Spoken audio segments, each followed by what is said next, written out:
Welcome to Tanzina's recipe. আশা করি আপনারা সবাই ভালো আছেন।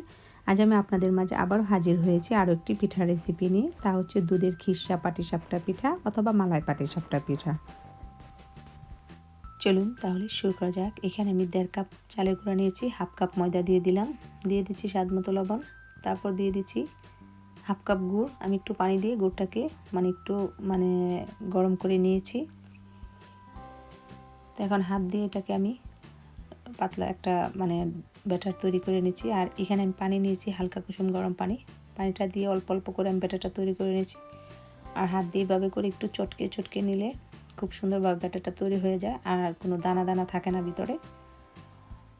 আর আমি হালকা কুসুম গরম পানি দিয়ে ব্যাটারটা তৈরি করি, যেহেতু শুকনো চালের গুঁড়ি নিয়েছি। তো এভাবে করে তৈরি করলে পিঠাটা খুব সুন্দর হয়, পিঠা ফেটে যায় না। আর এটার কনসিস্টেন্সিটা এরকমই থাকবে। এখন আমি ঢাকনা দিয়ে ঢেকে রেখে দেবো 1 ঘন্টার জন্য। এই ফাঁকে এখানে আমি দুধের মালাইটা তৈরি করে নেব। এখানে 1 লিটার দুধ দিয়েছি, 3টা এলাচ দিয়ে দিলাম। আর দুধটাকে আমি আগে থেকে জাল করে নিয়েছি, কিছুটা দুধটাকে আমি ঘন করে নিয়েছি। তো এখানে আমি 2 টেবিল চামচ চালের গুঁড়া নিয়েছি আর সামান্য একটু দুধ দিয়ে এই চালের গুঁড়াটাকে গুলিয়ে নিয়েছি। আপনারা চাইলে পানি দিয়ে গুলিয়ে নিতে পারেন। আর এটাকে অনবরত নাড়তে হবে, নয়তো বা তলায় লেগে যেতে পারে। এখন আমি এলাচিগুলোকে উঠিয়ে নেব।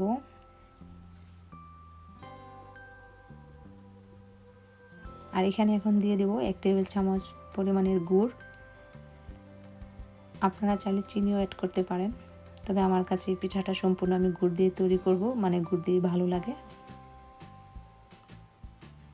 এটাকে আমি এখন নামিয়ে নেব। মালাইটা আমার রেডি হয়ে গিয়েছে।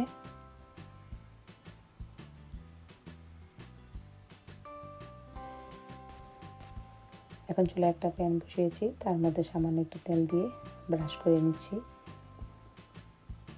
তো এখন একটা ফুল চামচ দিয়ে ব্যাটারটা দিয়ে দিচ্ছি, দিয়ে পিঠাটাকে স্প্রেড করে নিতে হবে। তারপর ঢাকনা দিয়ে ঢেকে দিতে হবে 1 থেকে 2 মিনিটের জন্য। তো 2 মিনিট পর ফিরে এলাম। এখন আমি একটা চামচের সাহায্যে মালাইটা দিয়ে দিচ্ছি পিঠার উপরে।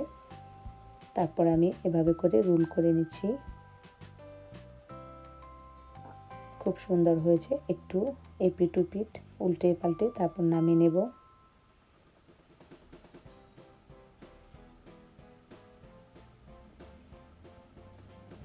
এখন নামিয়ে তারপর আমি আবারও একটু পিঠা দিয়ে দিচ্ছি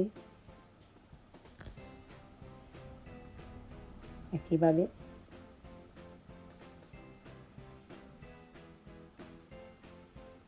আর এভাবে করে তৈরি করে খেয়ে দেখবেন, খুবই মজা, সম্পূর্ণ দুধের মালাই দিয়ে। আমি সবগুলো পিঠা এভাবে বানিয়ে তারপর পরিবেশন করে আপনাদেরকে দেখাচ্ছি।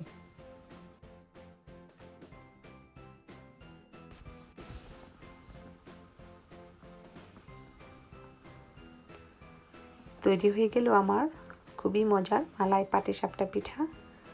যদি ভালো লাগে অবশ্যই ভিডিওটি একটি লাইক ও চ্যানেলটি সাবস্ক্রাইব করে সাথেই থাকুন নতুন নতুন রেসিপি পেতে। আর এই পাটিসাপটা পিঠা গরম গরম খেতে ভীষণ মজা। তো আজ এই পর্যন্তই। সবাই ভালো থাকুন, সুস্থ থাকুন। আল্লাহ হাফেজ।